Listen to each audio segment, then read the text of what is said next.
One of the things that excites me the most for Saturday and Sunday and the interactive sessions, well, actually, one of the things that excites me the most about the entire throat voice portal with you is helping everyone realize that while they may feel and they may have been taught that the voice is for production or convincing or proving or quote performance, frankly, that is just a very, very, very, very, very tiny sliver of what the voice is about. Mm. And I feel like when you can get a chance to do the work that we're going to be doing all together, you get an expanded sense of what the voice is for and what it can do, which is connect you to who you really are, connect you to the truth of others, connect you to much more complex and thrilling and beautiful parts of reality. And just being alive, walking around. um, and when that happens, at least in my experience, the entire body opens up in a way that is much more receptive, Mm. much more kind and encouraging, not just to everybody else, but to oneself. Mm. Mm. And it feels like all the parts of the body speak to each other more effortlessly. And you can just get a fuller experience of life, a fuller experience of existence. Well, I had such a nice feeling, Laura, when you started talking about the expansion. And one of the things I love so much about you is that as you're teaching, you're transmitting it. Like it's not just saying the words. There's a felt like you have that. I'm just imagining on your side, you're expanding as you talk about it. And so then that's like an energy that goes out to everybody. And one time we talked about it, you were saying how gently we're going to be something or other with our voice. And my sacrum opened and cracked. It was like so magical. And yeah. Absolutely, absolutely. The body makes sounds all the time and things shift. Yeah, absolutely. Things shift um, in shocking ways. And the expansiveness that I feel and that I know others feel in themselves, it's wonderful because when we liberate like one voice, we can work to liberate all voices. I mean that literally. Mm. I think sometimes people think I mean that poetically, Mm. and that's also true. But literally, for sure. So it's very, yeah. Yeah, I was feeling that the other day. Well, okay, now my knees are showing up for some reason, and it's just like so interesting how my body is responding as you're talking. Why are my knees showing up here right now? Which I don't understand at this moment. But when we're in the 4 days together, I'll be pendulum checking and seeing like, oh, what's going on for people's knees? Why is that signal showing up, and what does that have to do?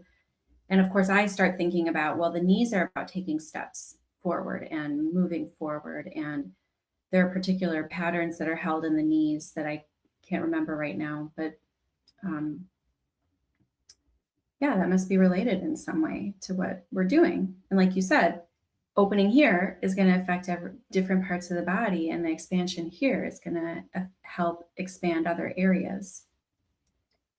Oh, yeah, I was feeling into the other day this idea of when we liberate or free our own voices, how that can help the other people. Because, you and I have shared many times together just our grief for the world and the people who can't. speak or have it is dangerous for them to speak out. And so one of the things we can do is practice. It's not, I don't think it's more about like being louder or like, being free so we can have a big hurrah. It's more like this vibrational feeling of like, then we can feel free to express in any way that feels right to us, which may be a whisper. It may be actual just silence, just being present. And so it's not yeah, I don't know. In my head, I always think like, people think we need to be louder, but it's really louder is not more powerful. Absolutely. Um, and what you're talking about with regards to extending the practice around the world in a way, Hmm. um, is absolutely true because as I say pretty often, we're not at all separate from anyone's suffering really. Hmm. We're not separate from anyone else's joy really either. Mm. Mm. So both are true. And when we can feel less restricted in how we communicate and even just how we think, as you so beautifully put it, even in silence, I feel we affect sort of the fabric of the world in a Mhm, positive way. mhm, And there are many, many, many silent meditations going on all over the world for this mhm, purpose. mhm, Um, Something you mentioned about your knees, and working on that. It's so interesting because just in the last few days, I've been talking more about preparing, preparing an mm, event or preparing a breath or preparing a moment. mm, mm, And in music, for me, there's a preparation before beginning the phrase, not from a technical perspective, but from an emotional, energetic perspective, to create the space or cultivate the conditions for whatever it is to arrive, which I talk about like with creativity and things like that. mhm, But from my perspective, the voice is that it already has the structure. I made a mhm. thing with I'll share it with you, and I'll share it with everyone too. It talks about the trees as the structure of the throat, but the Mm. voice being the water and the light in between. Ah. And so to cultivate those conditions for things to arrive involves certain processes, and we'll do the physical processes, not only physical but interactive physical processes on Saturday and Sunday, and you're doing energetic processes on Friday and Monday, and that I feel is all about creating or contributing to those fantastic conditions that have already been Mm, created in each of us mm, mm. so that things can move freely. I love that. I thought about it, I think when I was talking to a student the other day, the breathing process is important, but it's not really just for the breathing process or to have a good sound. I mean, in my opinion, everyone has a good sound because there is no good or bad sound. It just doesn't exist. Ah. But unless it's, of course, like a screeching or something, and there's an emergency next door. But, but when we eat, unless it's an emergency, we don't usually just eat like this. We don't usually just stuff food in our mouths really, really fast. We usually, maybe we eat with our hands, maybe we eat with a utensil, but we usually prepare that by bringing the food to the mouth. Some people pray before they eat, or they say Mm, they're thankful for what they're eating, but there's a preparation mm, in that moment.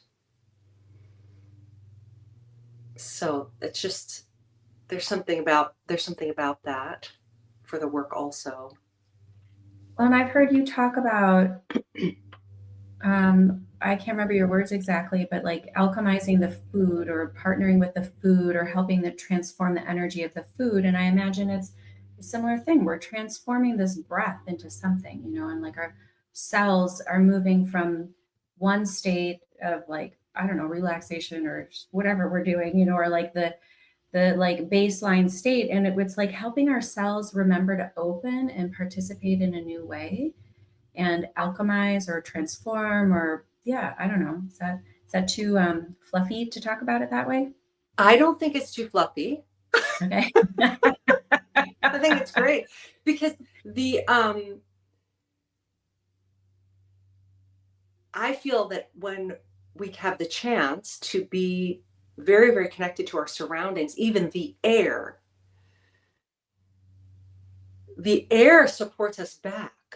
And so we're not Mm. alone in using our voices. We're doing it in collaboration or cooperation with the Mm. air and the sound that's being generated all the time, all over the place. That's how I feel. So no, I don't think that was too out there. I may have just gone, woo.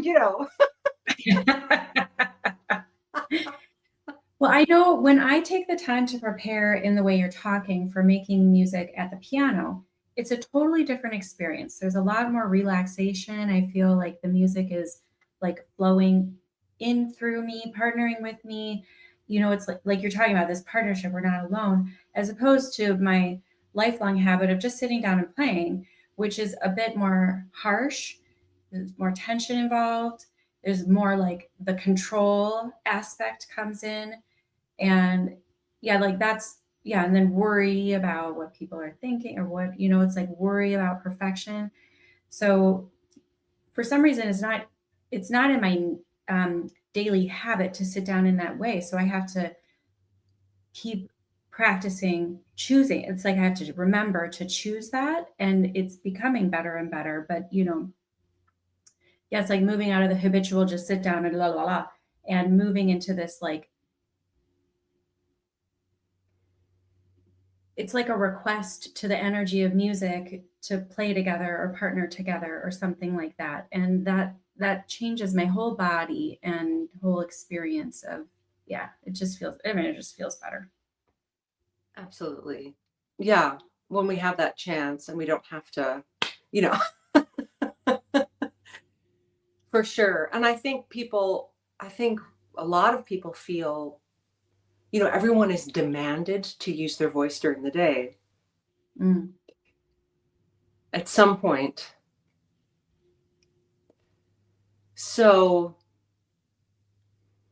mm, I think the demands can be kind of intense for people to use their voice. Like you said, the silence is equally as important because there is the structure there.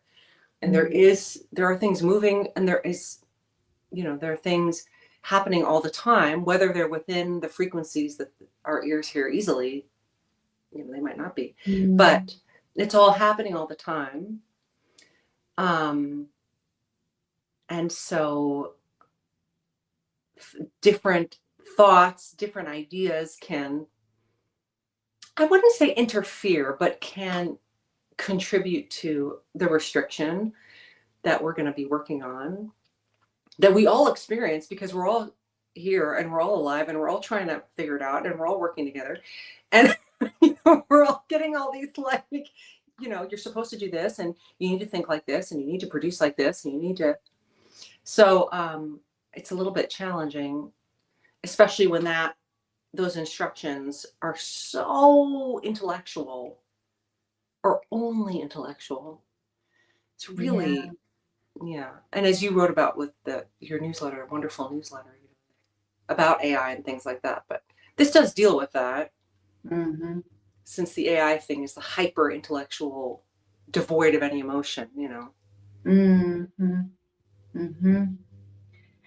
Yeah, and like, such well-intentioned people coming at it from the intellectual perspective and like trying to suggest from that heady place, that thinking place of how to do it, which, like that's how we all grew up in school, is like just think harder, do it, execute from this place, and you will get the results, and then you get good grades. And like, that's the training. So, everybody's well, most people are well intentioned in this talking about it, thinking about it kind of way.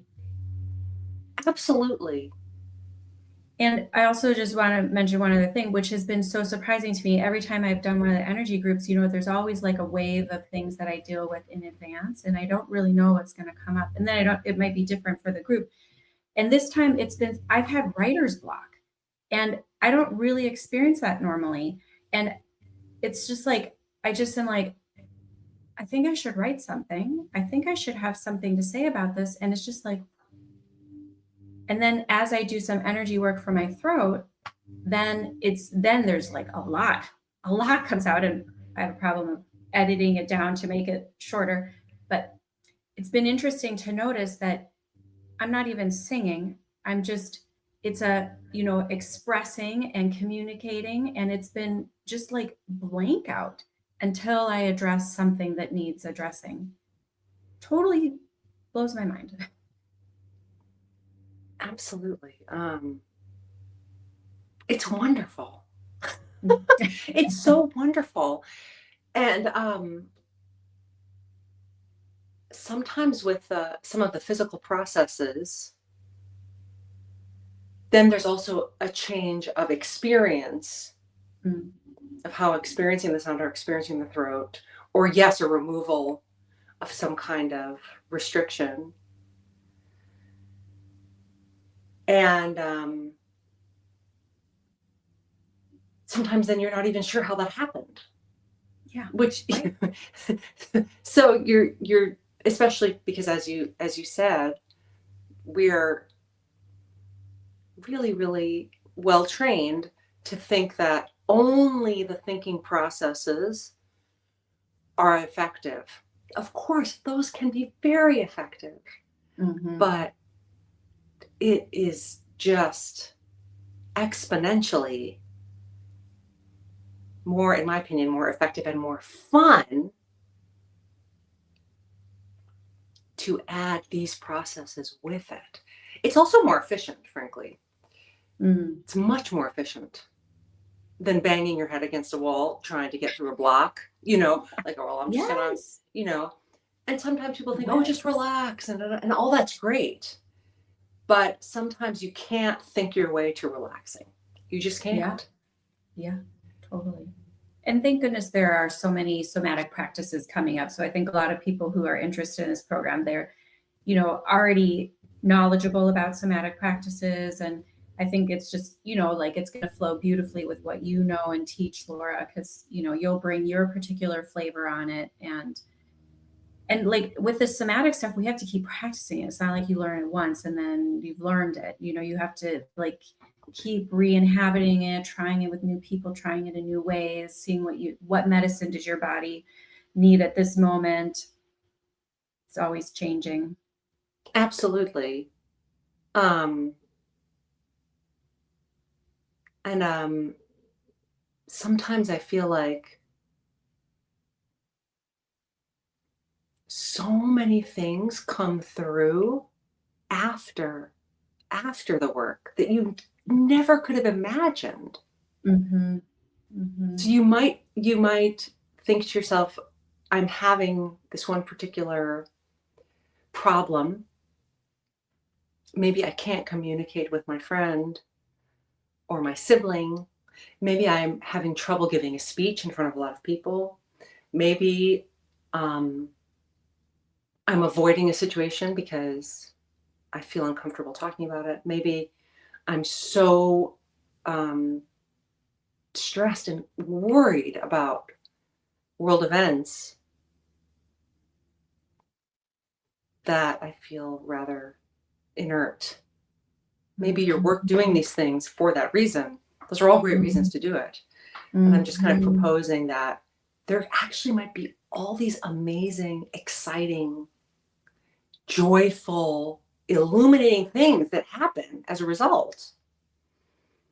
And I think that's very exciting for everybody. because I think it gives there's a power that comes with that, and Mhm. electricity. Yeah. Yes. And Yeah. I yeah, and I just wanna highlight this potential for joyful, exciting, like, today I was thinking about, like, my default mode is work hard, try hard, and I was like, "How do I get at the deep roots of that?" And I think that's one of the things that I'm wanting to really move towards is, like, the joyful, easy, exciting no matter what's going on in the world, to find that, and I know the times I found it, it's just like it's like magic, you know? So, yes, Yes. let's And move some of the more towards sounds we'll that. make together, which if you attend, you're not required to make them. So Yeah, please don't right, feel pressure to make them. right. But if you decide to make it, or you'll hear me make them, or you'll hear others make them, it can be it's a very opening experience, Mm. and kind of brings all sorts of fabulous potential. Yeah. So excited. Yeah. Oh, good. So it challenges the way you think about sound, Mm. which Or how to then, get to sound and the yeah. experience of sound and, like, so many angles about it. Yes, and it can challenge the way you think about language and how the voice works, and yeah, it challenges all those things. Mm. Um, Only for more expansion, not as a criticism, but just for more expansion. Right, and Yeah. curiosity and play and, like, "Oh, wow, I didn't realize I think it's, like, the challenge of, like, I didn't realize that I've been living in this kind of, like, narrow box or this narrow structure about how words should be or English should be or communication should be or singing or whatever it is." Yeah. Yes, I feel like the throat voice portal, traveling to all sorts of parts of the world is fantastic, but you Mm. can also travel and experience all these worlds Yeah.